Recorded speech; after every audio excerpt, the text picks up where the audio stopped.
O livro do profeta Amós. Amós era um pastor e um fazendeiro de figos que vivia perto da fronteira entre o Reino do Norte, Israel, e o Reino do Sul, Judá. Agora, o Reino do Norte havia conquistado sua independência cerca de 150 anos antes. Lembre-se de 1 Reis, capítulo 12.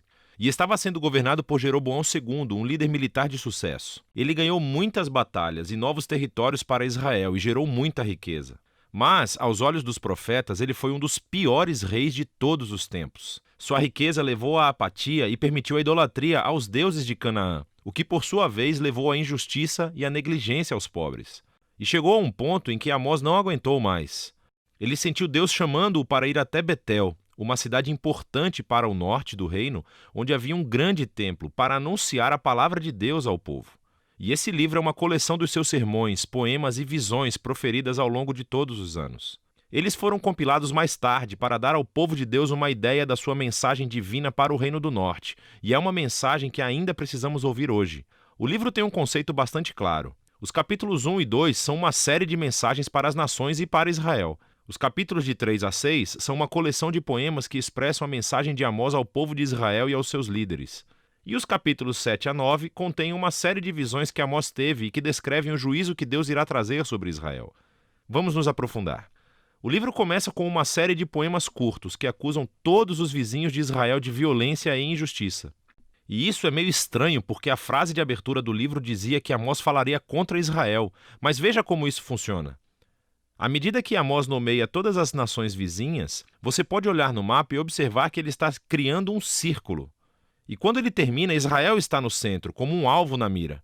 E Amós desencadeia uma acusação poética a Israel que é 3 vezes mais longa e mais intensa do que qualquer outra. Ele acusa os ricos de Israel de ignorarem os pobres e permitirem graves injustiças no seu país. Especificamente, eles permitem que os pobres sejam vendidos em escravidão por dívida e, em seguida, negam representação jurídica para essas pessoas. E, Amós pergunta, é essa a família que uma vez foi negada a justiça e escravizada no Egito? A família que Deus resgatou da opressão e escravidão? A festa acabou, diz Amós. Deus não tolera mais suas atitudes. E então, a abertura da próxima sessão explica o porquê. Deus diz, eu escolhi você, Israel, dentre todas as famílias da terra. Isso é uma alusão a Gênesis 12, como Deus chamou a família de Abraão para se tornar a bênção de Deus para todas as nações. E então Deus diz, e é por isso que eu irei puni-los por todo o seu pecado. Israel tinha um grande chamado e uma grande responsabilidade. E o seu pecado e a sua rebelião trouxeram grandes consequências. Agora, essa sessão reúne muitos poemas de Amós e você verá alguns temas-chave repetidos várias vezes. Então, primeiro ele está constantemente expondo a hipocrisia religiosa dos ricos de Israel e dos seus líderes.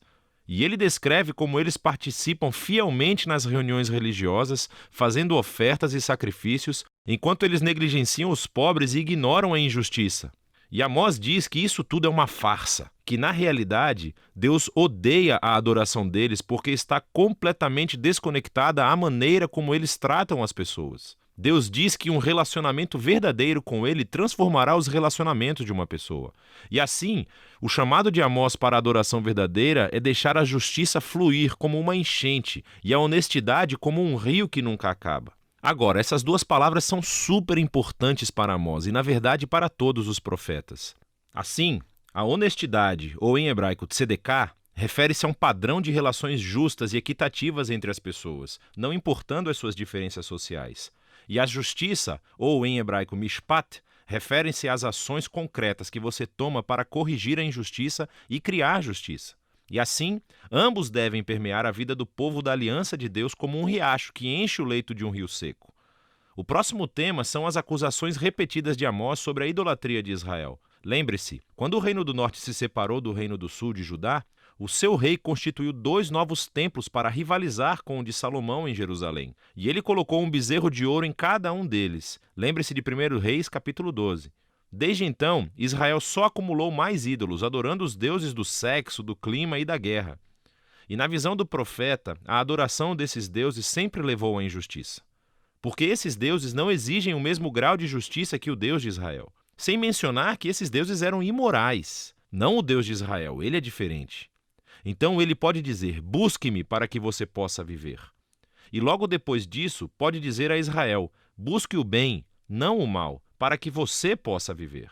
Então, a verdadeira adoração ao Deus Criador de Israel é sinônimo com fazer o bem, com generosidade e com justiça.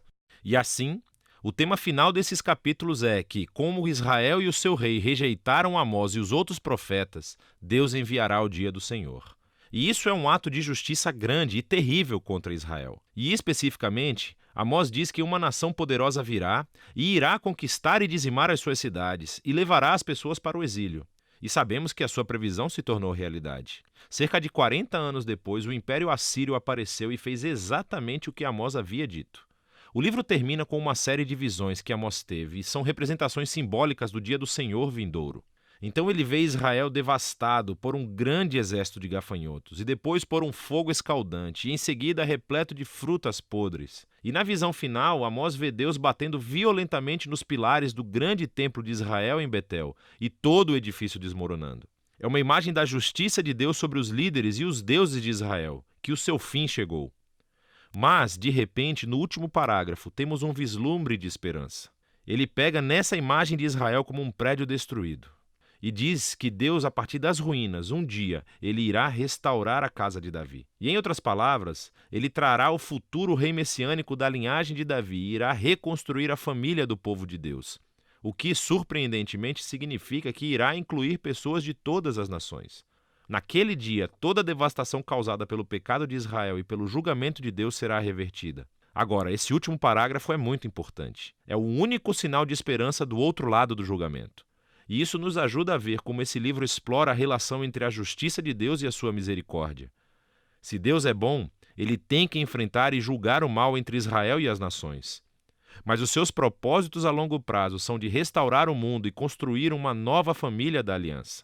E assim, através das palavras de Amós, ainda hoje ouvimos o seu chamado. Devemos aprender com a hipocrisia e o desastre de Israel e abraçar uma verdadeira adoração a esse Deus que deve sempre levar à justiça e ao amor ao próximo. E é disso que se trata o livro de Amós.